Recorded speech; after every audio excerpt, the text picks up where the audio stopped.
Hello အားလုံးပဲမင်္ဂလာပါကုတီဟမြန်မာဗပဲမှာကျူဆိုပါဗျ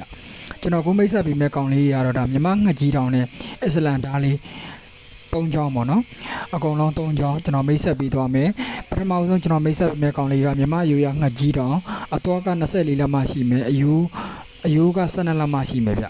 တန်သားကတော့ကျွန်တော်တို့ကားကြီးလေးတန်ကိုအသုံးပြုပေးထားပြီးတော့ဓာတ်သွားပေါ်မှာမျှော့ချောင်းတစ်ချောင်းပါမယ်မြန်မာရိုးရ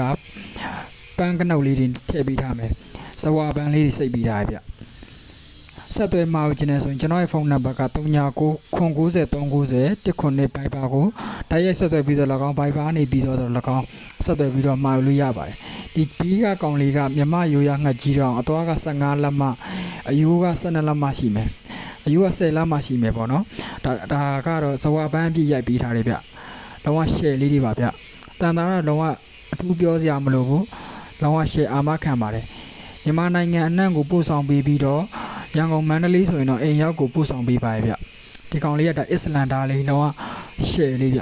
ဒါတော့ပုံမှာမြောက်ချောင်းတစ်ချောင်းပါမယ်ပန်းချောက်လေးပါမယ်အကုန်လုံးကတော့ကျွန်တော်တို့တစ်အမာသားတွေတန်သားလုံးဝအထူးအာမခံလေးတွေနဲ့ကျွန်တော်လုပ်ပေးထားရဲ့ဗျဆက်သွယ်ပြီးတော့မှာလို့ရပါရဲ့ကျွန်တော်ရဲ့ပင်ရင်အထိုင်ကတော့ပြပွဲမျိုးမင်းလန်း